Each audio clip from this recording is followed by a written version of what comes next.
ಎಲ್ಲರಿಗೂ ನಮಸ್ಕಾರ. ನಾವು ಸೆಷನ್ 16ರಲ್ಲಿ ಅಲಂಕಾರ ಪ್ರಸ್ಥಾನದ ಭಾಗವಾಗಿ ಶಬ್ದಾಲಂಕಾರಗಳ ಮಹತ್ವ, ಶಬ್ದಾಲಂಕಾರದ ವಿಧಗಳು ಮತ್ತು ಆ ವಿಧಗಳಿಗೆ ಉದಾಹರಣೆ ಸಮೇತ ನಾವು ಅರ್ಥವನ್ನು ಮಾಡ್ಕೊಂಡಿದ್ದೀವಿ. ಈ ತರಗತಿಯಲ್ಲಿ ಸೆಷನ್ 17ರಲ್ಲಿ ನಾವು ಅರ್ಥಾಲಂಕಾರಗಳ ವಿವರಣೆ, ಆ ಅರ್ಥಾಲಂಕಾರಗಳಲ್ಲಿ ಬಹಳ ಮುಖ್ಯವಾಗಿರ್ತಕ್ಕಂಥ ಉಪಮೆ ಮತ್ತು ದೀಪಕ ಅಲಂಕಾರಗಳನ್ನು ಉದಾಹರಣೆಯೊಂದಿಗೆ ಅಥವಾ ಉದಾಹರಣೆ ಸಮೇತ ಅದನ್ನು ಅರ್ಥ ಮಾಡ್ಕೊಳ್ಳೋಣ. ಇವತ್ತಿನ ಉಪಶೀರ್ಷಿಕೆ ಅರ್ಥಾಲಂಕಾರಗಳ ವಿವರಣೆ, ಉಪಮೆ ಮತ್ತು ದೀಪಕಲಂಕಾರ. ಇದರ ಕಲಿಕೆಯ ಉದ್ದೇಶಗಳೇನು? ಅರ್ಥಾಲಂಕಾರಗಳನ್ನು ತಿಳಿದುಕೊಳ್ಳುವುದರಿಂದ ಆಗ್ತಕ್ಕಂಥ ಪ್ರಯೋಜನ ಏನು ಅಥವಾ ಇದನ್ನು ಕಲಿಯುವ ಉದ್ದೇಶಗಳೇನು ಎಂಬುದನ್ನು ಮೊದಲು ಸ್ಪಷ್ಟಪಡಿಸಿಕೊಳ್ಳೋಣ.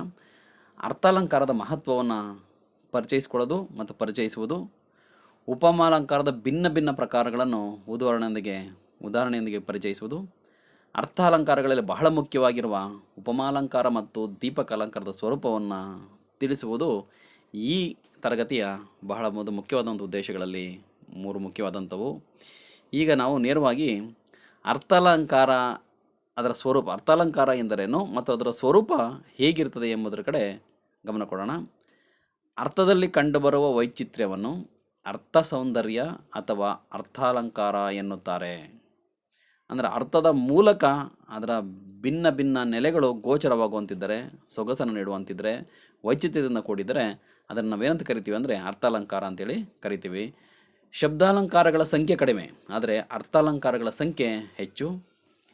ಅರ್ಥಾಲಂಕಾರಗಳ ಬಳಕೆಯಿಂದ ಕವಿಯ ಶ್ರೇಷ್ಠತೆ ಹೆಚ್ಚು ಬೆಳಕಿಗೆ ಬರುತ್ತದೆ ಎಂಬುದನ್ನು ಅನೇಕರು ಒಪ್ಪಿದ್ದಾರೆ. ಹಾಗಾಗಿ ಅರ್ಥಾಲಂಕಾರಗಳ ಮಹತ್ವ ಎಷ್ಟಿದೆ ಎಂದರೆ ಅದು ಕವಿಯ ಶ್ರೇಷ್ಠತೆಯನ್ನೆಯೂ ಕೂಡ ಅಳೆಯುವ ಮಟ್ಟಕ್ಕೆ ಅದು ಹೋಗಿ ನಿಲ್ಲುತ್ತದೆ ಎಂಬುದನ್ನು ನಾವೀಗ ಗಮನಿಸ್ಬೋದು. ನಾವು ಈಗ ಅರ್ಥಾಲಂಕಾರದ ವಿಧಗಳನ್ನು ಪರಿಚಯ ಮಾಡ್ಕೊಳ್ತಾ ಹೋಗೋಣ. ಮೊದಲೇ ಹೇಳಿರುವ ಹಾಗೆ ಶಬ್ದಾಲಂಕಾರಗಳಿಗೆ ನಾವು ನಿಗದಿಪಡಿಸ್ಬೋದು ಇಷ್ಟೇ ವಿಧಗಳಂತೇಳಿ, ಆದರೆ ಅರ್ಥಾಲಂಕಾರಗಳಲ್ಲಿ ಅದನ್ನು ನಿಗದಿಗೊಳಿಸಲಿಕ್ಕಾಗೋದಿಲ್ಲ, ಅಸಂಖ್ಯವಾಗಿದ್ದಾವೆ. ಅದರಲ್ಲಿ ಬಹಳ ಮುಖ್ಯವಾಗಿರ್ತಕ್ಕಂಥ ಮೊದಲನೇದಾಗಿ ನೋಡೋಣ, ಉಪಮಾಲಂಕಾರ. ಏನು ಉಪಮಾಲಂಕಾರ ಎಂದರೆ 2 ವಸ್ತುಗಳಿಗಿರುವ ಸಾದೃಶ್ಯ ಶ್ರೀಮಂತಿಕೆಯನ್ನು ಹೇಳುವಂಥದ್ದು ಉಪಮಾಲಂಕಾರ. ಅಂದರೆ ಇನ್ನು ಸ್ವಲ್ಪ ಬಿಡಿಸಿ ಹೇಳೋದಾದರೆ, ಉಪಮಾಲಂಕಾರ ಸಾಮಾನ್ಯವಾಗಿ ಉಪಮೇಯ, ಉಪಮಾನ, ಉಪಮಾವಾಚಕ, ಸಾಧಾರಣ ಧರ್ಮ ಎನ್ನುವ 4 ಮುಖ್ಯ ಅಂಶಗಳನ್ನು ಒಳಗೊಂಡಿರುತ್ತದೆ. ಒಟ್ಟಿನಲ್ಲಿ 2 ವಸ್ತುಗಳಿಗಿರುವ ಹೋಲಿಕೆಯನ್ನು ಇದು ಹೇಳುತ್ತದೆ. ಇದು ಅದರಂತಿದೆ ಅಥವಾ ಅದು ಇದರಂತಿದೆ. ಒಂದು ವಸ್ತುವನ್ನು ಮತ್ತೊಂದು ವಸ್ತುವಿಗೆ ಹೋಲಿಸಿ ಹೇಳುವಂಥದ್ದೇ ಉಪಮಾಲಂಕಾರ. ಬಹುಶಃ ಅರ್ಥಾಲಂಕಾರಗಳಲ್ಲಿ ಪ್ರಧಾನ ಪಾತ್ರವನ್ನು ವಹಿಸುವ ಅಥವಾ ಬಹು ಹಿಂದಿನಿಂದಲೂ ಕೂಡ ಹೆಚ್ಚು ಬಳಕೆಗೊಂಡಿರುವ ಅಲಂಕಾರ ಯಾವುದರಿದ್ದರೆ ಅದು ಉಪಮಾಲಂಕಾರ. ನಾವು ಈ ತರಗತಿಯಲ್ಲಿ ಅದರ ವಿಸ್ತೃತವಾದ ಅದರ ಬೇರೆ ಬೇರೆ ಪ್ರಕಾರಗಳು ಯಾವಿದ್ದಾವೆ ಅನ್ನೋದನ್ನು ಕೂಡ ನಾವು ಈ ತರಗತಿಯಲ್ಲಿ ಗಮನಿಸ್ತಾ ಹೋಗೋಣ. ಉಪಮಾಲಂಕಾರ ಏನನ್ನು ಒಳಗೊಂಡಿದೆ ಈಗಾಗಲೇ ಹೇಳಿದ್ದೀನಿ, ಮತ್ತೊಂದು ಸರಿ ಅದನ್ನು ಹೇಳ್ತಾ ಇದ್ದೀನಿ ನೋಡಿ. ಉಪಮಾಲಂಕಾರ ಒಳಗೊಂಡಿರ್ತಕ್ಕಂಥದ್ದು 4 ಅಂಶಗಳನ್ನು ಒಳಗೊಂಡಿರುತ್ತೆ: ಉಪಮೇಯ, ಉಪಮಾನ, ಉಪಮಾವಾಚಕ, ಸಾಧಾರಣ ಧರ್ಮ. ಏನು ಉಪಮೇಯ ಅಂದ್ರೇನು? ಯಾವ ವಸ್ತುವನ್ನು ಉಪಮಾನಕ್ಕೆ ಹೋಲಿಸುತ್ತಿದೆಯೋ ಆ ವಸ್ತು, ಅಂದರೆ ಹೋಲಿಸಿಕೊಳ್ಳುವಂಥ ವಸ್ತು ಯಾವುದಿದೆಯೋ ಅದು ಯಾವಾಗಲೂ ಕೂಡ ಉಪಮೇಯ ಅಂತ ಕರೆಸ್ಕೊಳ್ಳುತ್ತೆ. ಮತ್ತೊಂದು ಸರಿ ಹೇಳೋದಾದರೆ, ಉಪಮೇಯ ಎಂದರೆ ಯಾವ ವಸ್ತುವನ್ನು ಉಪಮಾನಕ್ಕೆ ಹೋಲಿಸುತ್ತಿದ್ದೇವೆಯೋ ಆ ವಸ್ತು, ಅಂದರೆ ಹೋಲಿಸಿಕೊಳ್ಳತಕ್ಕಂಥ ವಸ್ತು. ಉಪಮಾನ ಎಂದರೆ ಯಾವ ವಸ್ತುವಿಗೆ ಹೋಲಿಸುತ್ತಿದ್ದೇವೆಯೋ ಆ ವಸ್ತು, ಅಂದರೆ ಹೋಲಿಸುವುದು. ಉಪಮಾವಾಚಕ ಎಂದರೆ ಸಂಬಂಧ ಕಲ್ಪಿಸುವ ಪದ, ಉದಾಹರಣೆಗೆ ಅಂತೆ ಅನ್ನೋ ಪದ. ಸಾಧಾರಣ ಧರ್ಮ ಎಂದರೆ ಎರಡಕ್ಕೂ ಇರುವ ಸಮಾನ ಅಂಶವನ್ನು ಹೇಳುವಂಥದ್ದು. ಎರಡಕ್ಕೂ ಇರುವಂಥ ಸಮಾನ ಅಂಶವನ್ನು ಹೇಳುವಂಥದ್ದು ಸಾಧಾರಣ ಧರ್ಮವಾಗುತ್ತದೆ. ಸೊ ಈಗ ನಾವು ಉಪಮಾಲಂಕಾರವನ್ನು ಒಂದು ಉದಾಹರಣೆ ಮೂಲಕ ಸ್ಪಷ್ಟಪಡಿಸಿಕೊಳ್ಳೋಣ. ಯಾವುದೇ ಅಲಂಕಾರವನ್ನು ಅರ್ಥ ಮಾಡಿಕೊಳ್ಳಬೇಕಾದ್ರೆ ಅದರ ಉದಾಹರಣೆಗಳು ಬಹಳ ಮುಖ್ಯವಾಗಿರ್ತವೆ ನಮಗೆ. ಆ ಹಿನ್ನೆಲೆಯಲ್ಲಿ ಇಲ್ಲಿ ಒಂದು ಉದಾಹರಣೆ ಮುಖಾಂತರ ಉಪಮಾಲಂಕಾರವನ್ನು ಅರ್ಥ ಮಾಡ್ಕೊಳ್ಳೋಣ. ರಮೆಯ ಮುಖ ಚಂದ್ರನಂತೆ ಕಂಗೊಳಿಸುತ್ತಿದೆ ಏನೋ ಒಂದು ವಾಕ್ಯ ಇದೆ. ಇಲ್ಲಿ ನೋಡ್ತಾ ಹೋಗೋಣ. ಇಲ್ಲಿ ಹೋಲಿಸಿಕೊಳ್ಳುವುದು ಯಾವುದು? ರಮೆ. ಸೊ ಅದು ಉಪಮೇಯ. ಯಾವುದಕ್ಕೆ ಹೋಲಿಸುತ್ತಿದ್ದೇವೆ? ಚಂದ್ರನಿಗೆ ಹೋಲಿಸ್ತಾ ಇದ್ದೀವಿ. ಯಾವುದನ್ನು ಹೋಲಿಸುವ ವಸ್ತು ಇದೆಯಲ್ಲ ಅದು ಉಪಮಾನ ಅಂತ ಕರೆಸ್ಕೊಳ್ಳುತ್ತೆ. ಸಂಬಂಧ ಕಲ್ಪಿಸುವ ಪದ ಅಂತೆ ಉಪಮಾವಾಚಕ. ನೋಡಿ, ಚಂದ್ರನಂತೆ ಅಂತ ನಮಗೆ ಗೊತ್ತಾಗ್ತಿದೆ. ಸಾಧಾರಣ ಧರ್ಮ ಯಾವುದು? ಕಂಗೊಳಿಸುತ್ತದೆ ಅಂದರೆ ಸಮಾನಾಂಶ. ರಮೆಯ ಮುಖವೂ ಕಂಗೊಳಿಸುತ್ತಿದೆ, ಹಾಗೆಯೇ ಚಂದ್ರನೂ ಕಂಗೊಳಿಸುತ್ತಿದ್ದಾನೆ. ಇಬ್ಬರಲ್ಲಿಯೂ ಕಂಗೊಳಿಸುವಿಕೆ ಅಂತಕ್ಕಂಥ ಸಾಧಾರಣ ಧರ್ಮ ಇರುವ ಕಾರಣದಿಂದಲೇ ಈ ಮೇಲಿನ ವಾಕ್ಯ ಪೂರ್ಣೋಪಮೆ ಎನಿಸಿಕೊಳ್ಳುತ್ತದೆ. ಏನನ್ನು ಮೇಲೆ ಹೋಲಿಸಿ ಹೇಳಾಗಿದೆಯೋ ಅದನ್ನು ಪೂರ್ಣೋಪಮೆ ಎನಿಸಿಕೊಳ್ಳುತ್ತದೆ. ಅಂದರೆ ಪೂರ್ಣೋಪಮೆ ಅನ್ನುವ ಉಪಮೆ ಇದೆ ಎನ್ನುವುದಾದರೆ ಬೇರೆ ಯಾವುದೋ ಉಪಮೆ ಮತ್ತೆ ಇರಬೇಕಲ್ಲ ಅಂತ ನಾವು ಯೋಚನೆ ಮಾಡೋದಾದರೆ, ಉಪಮೆಯಲ್ಲಿ ಸಾಮಾನ್ಯವಾಗಿ 3 ಅಂಶಗಳನ್ನು ನಾವು ಗಮನಿಸ್ತೀವಿ. ಅದರಲ್ಲಿ ಮೊದಲನೇದು ವಿಧಗಳಂತ ಕರ್ಕೋಬೇಕೋ ಅಥವಾ ಅಂಶಗಳನ್ನು ಕರಿಬೇಕೋ ಅಂತ ಯೋಚಿಸಿದ್ರೆ ಅದು ವಿಧಗಳಂತನೂ ಕೂಡ ನಾವು ಕರ್ಕೋಬೋದು. ಅದರಲ್ಲಿ ಒಳಗಡೆ ಮೊದಲನೇದಾಗಿ ಪೂರ್ಣೋಪಮೆ. ನೋಡಿ, ರಮೆಯ ಮುಖ ಚಂದ್ರನಂತೆ ಕಂಗೊಳಿಸುತ್ತಿದೆ. ಇಲ್ಲಿ ರಮೆಯು ಮುಖವು ಕಂಗೊಳಿಸುತ್ತಿದೆ. ಉಪಮಾನ, ಉಪಮೇಯ, ಉಪಮಾವಾಚಕ, ಸಾಧಾರಣ ಧರ್ಮ 4 ಇದ್ದರೆ ಅದು ಪೂರ್ಣೋಪಮೆ. ಹಾಗಾಗಿ ಇಲ್ಲಿ ನೋಡಿ, ರಮೆಯ ಮುಖ ಚಂದ್ರನಂತೆ ಕಂಗೊಳಿಸುತ್ತದೆ ಎನ್ನುವಲ್ಲಿ ಉಪಮೇಯವೂ ಇದೆ, ಉಪಮಾನವೂ ಇದೆ, ಉಪಮಾವಾಚಕವೂ ಇದೆ ಮತ್ತು ಸಾಧಾರಣ ಧರ್ಮವೂ ಇದೆ. ಹೀಗೆ 4 ಅಂಶಗಳು ಬೆರೆತಿದ್ದರೆ ಅದನ್ನು ಪೂರ್ಣೋಪಮೆ ಎಂದು ಕರೆಯುತ್ತೇವೆ. ಲುಪ್ತೋಪಮೆ ಎರಡನೇದು.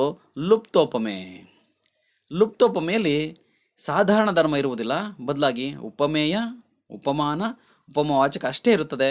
ರಮೆಯ ಮುಖ ಚಂದ್ರನಂತಿದೆ, ಅಲ್ಲಿ ಕಂಗೊಳಿಸುತ್ತದೆ ಅಂತಕ್ಕಂಥದ್ದಿಲ್ಲ. ಅತಿಶಯೋಪಮೆ, ಹೇಳುವುದನ್ನೇ ಅತಿಯಾಗಿ ಹೇಳುವುದು, ಅತಿಶಯ ಮಾಡಿ ಹೇಳುವುದು. ರಮೆಯ ಮುಖ ನನ್ನ ಕಣ್ಣುಗಳಿಗೆ ಮತ್ತು ಚಂದ್ರಲೋಕಕ್ಕೆ ಸಂತೋಷವನ್ನು ಉಂಟು ಮಾಡುತ್ತದೆ ಅಂತ ಹೇಳುವುದು ಒಂದು ರೀತಿಯ ಅತಿ ವಾಸ್ತವಿಕ ನೆಲೆಗೆ ಅದು ಕರ್ಕೊಂಡು ಹೋಗ್ತಾ ಇರ್ಕೊಂಡ್ರಿಂದ ಇಲ್ಲಿಯೂ ಕೂಡ ಹೋಲಿಕೆಗಳಿದೆ, ಇಲ್ಲಿಯೂ ಕೂಡ ಸಾಧಾರಣ ಧರ್ಮ ಇದೆ, ಉಪಮೇಯ ಇದೆ, ಉಪಮಾವಾಚಕ ಇದೆ, ಉಪಮಾನವಿದೆ.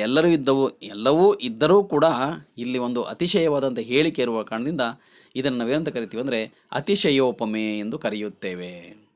ಈಗ ನಾವು ಮುಂದೆ ಹೋಗಿ ಕುವೆಂಪು ಪ್ರಕಾರ ಉಪಮೆಗಳಲ್ಲಿ 3 ವಿಧ. ಕುವೆಂಪು ಕೂಡ ಉಪಮೆಯ ವಿಧಗಳನ್ನು ಬೇರೆ ಬೇರೆ ರೀತಿಯಲ್ಲಿ ಹೇಳ್ತಾರೆ.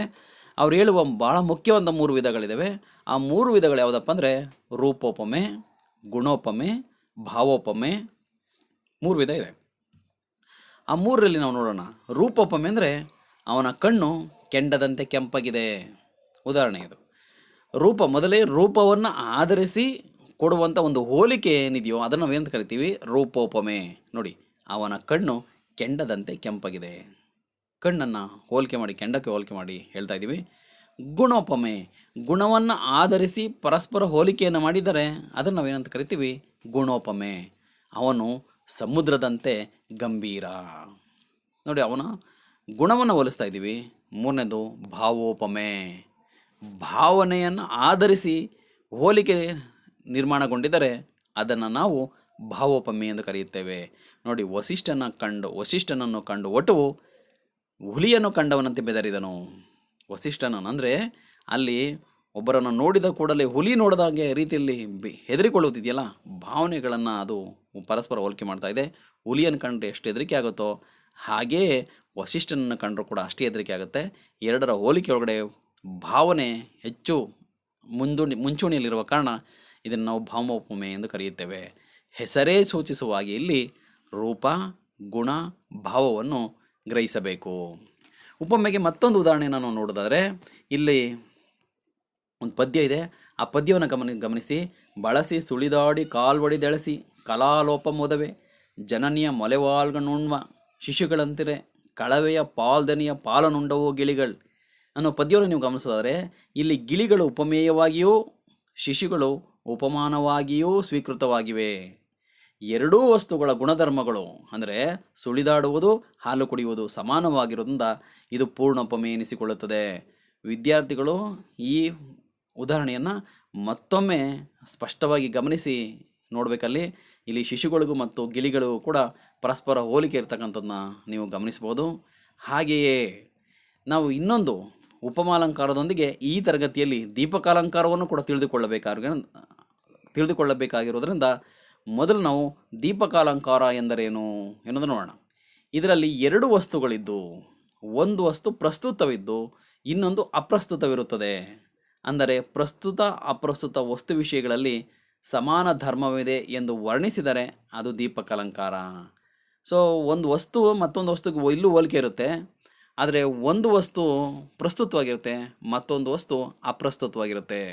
ಎರಡನ್ನು ಹೇಳಬೇಕಂದ್ರೆ ಪ್ರಸ್ತುತವಾದ ವಸ್ತುವಿಗೆ ಅಪ್ರಸ್ತುತವಾದಂತಹ ಒಂದು ವಸ್ತುವನ್ನು ಸೇರಿಸಿ ನುಡಿಯುವಂಥ ಒಂದು ಪ್ರಮೇಯ ಇರುತ್ತೆ. ಉದಾಹರಣೆಗೆ ಇಲ್ಲೊಂದು ಪದ್ಯವನಿದೆ. ಆ ಪದ್ಯವನ್ನು ಗಮನಿಸಿದ್ರೆ ನಾವು, ಗಿಳಿವರಿ ಮೆರೆಯದ ನಂದನ ಮಳಿಷಸು ವಿಹರಿಸದ ಪೂಗಳಂ ಕಳವರದಿಂದ ಎಳೆಯಂಚೆ ಅಡಿ ಇಡದ ತಣ್ಬಳಲ್ ಅರ್ಬಕನಾಡದ ಅಂಗಳಂ ಮಂಜುಳಮೆ ಎನ್ನುವ ಪದ್ಯ ಭಾಗವನ್ನು ನಾವು ಗಮನಿಸಿದರೆ, ಇಲ್ಲಿ ಮಗುವಾಡದ ಅಂಗಳ ಮುಖ್ಯವಾಗಿ ಉಳಿದುವೆಲ್ಲ ಗೌಣವಾಗಿವೆ. ವಿದ್ಯಾರ್ಥಿಗಳು ಇದನ್ನು ಗಮನಿಸಬೇಕು. ಇಲ್ಲಿ ಮಗುವಾಡದ ಅಂಗಳ ಮುಖ್ಯವಾಗಿ ಉಳಿದುವೆಲ್ಲ ಗೌಣವಾಗಿವೆ, ಆದರೆ ಸಮಾನ ಧರ್ಮವಿದೆ. ಇದು ದೀಪಕಲಂಕಾರ. ಸೊ ಈ ಸೆಷನಿನ 17ಕ್ಕೆ ಸಂಬಂಧಿಸಿದಂತೆ ವಸ್ತುನಿಷ್ಠ ಮಾದರಿ ಪ್ರಶ್ನೆಗಳನ್ನು ನಾವು ನೋಡೋದಾದರೆ, ಉಪಮೇಯ ಎಂದರೆ ಏನು? ಮೊದಲನೇ ಪ್ರಶ್ನೆ, ಉಪಮೇಯ ಎಂದರೆ ಏನು? 4 ಆಪ್ಷನ್ಸ್ ಇದೆ. ಹೋಲಿಸಿಕೊಳ್ಳುವುದು, ಹೋಲಿಸುವುದು, ಸಂಬಂಧ ಹೇಳುವುದು, ಸಮಾನ ಅಂಶ ಹೇಳುವುದು. ಎರಡನೇ ಪ್ರಶ್ನೆ ಇದೆ, ರಮೆಯ ಮುಖ ಚಂದ್ರನಂತೆ ಕಂಗೊಳಿಸುತ್ತಿದೆ, ಇದು ಯಾವ ಅಲಂಕಾರ? ಲುಪ್ತೋಪಮೆ, ಪೂರ್ಣೋಪಮೆ, ಗುಣೋಪಮೆ ಅಥವಾ ಭಮೋಪಮೆ ಯಾವುದಿದೆ? ಹಾಗೆಯೇ ಮತ್ತೊಂದು ಪ್ರಶ್ನೆಯನ್ನು ಗಮನಿಸೋದಾದರೆ, ಒಂದು ಪದ್ಯದಲ್ಲಿ ಪ್ರಸ್ತುತ ಮತ್ತು ಅಪ್ರಸ್ತುತ ವಸ್ತು ವಿಷಯವಿದ್ದರೆ ಅದು ಯಾವ ಅಲಂಕಾರ? ದೀಪಕ, ರೂಪಕ, ಉಪಮೆ, ಉತ್ಪ್ರೇಕ್ಷೆ. ಯಾವುದು ಉತ್ತರ ಅಂತಕ್ಕಂಥದ್ದನ್ನ ವಿದ್ಯಾರ್ಥಿಗಳು ಯೋಚಿಸಬೇಕು. 4ನೇ ಪ್ರಶ್ನೆ, ಅವನ ಕಣ್ಣು ಕೆಂಡದಂತೆ ಕೆಂಪಾಗಿದೆ, ಇಲ್ಲಿ ಯಾವ ಅಲಂಕಾರವಿದೆ? ಭಾವೋಪಮೆ, ಗುಣೋಪಮೆ, ರೂಪೋಪಮೆ, ಅತಿಶಯೋಪಮೆ. ಈ 4 ಪ್ರಶ್ನೆಗಳನ್ನು ನೀವು ಮತ್ತೊಂದು ಸರಿ ಗಮನವಿಟ್ಟು ನೋಡಿ, ಓದಿ, ಕೇಳಿಸಿಕೊಂಡು ಅದಕ್ಕೆ ಉತ್ತರಗಳನ್ನು ಕಂಡುಹಿಡಿಯಲು ಪ್ರಯತ್ನಿಸಬೇಕು. ಕೊನೆಯದಾಗಿ ಉತ್ತರಗಳನ್ನು ಇಲ್ಲಿ ತೋರಿಸಲಾಗ್ತಾ ಇದೆ. ಮೊದಲನೇ ಪ್ರಶ್ನೆಗೆ ಉತ್ತರ ಹೋಲಿಸಿಕೊಳ್ಳುವುದು, ಎರಡನೇ ಪ್ರಶ್ನೆಗೆ ಉತ್ತರ ಪೂರ್ಣೋಪಮೆ, ಮೂರನೆಯದಕ್ಕೆ ದೀಪಕ, 4ನೇ ಪ್ರಶ್ನೆಗೆ ಉತ್ತರ ರೂಪೋಪಮೆ. ವಿದ್ಯಾರ್ಥಿಗಳೇ, ಇಲ್ಲಿಗೆ ಸೆಷನ್ 17ರ ಪಾಠವನ್ನು ಮುಗಿಸುತ್ತಾ ಮತ್ತೆ ಮುಂದಿನ ತರಗತಿಯಲ್ಲಿ ಮತ್ತೊಂದಷ್ಟು ಅರ್ಥಾಲಂಕಾರಗಳ ಬಗ್ಗೆ ತಿಳಿದುಕೊಳ್ಳೋಣ. ಎಲ್ಲರಿಗೂ ಧನ್ಯವಾದಗಳು.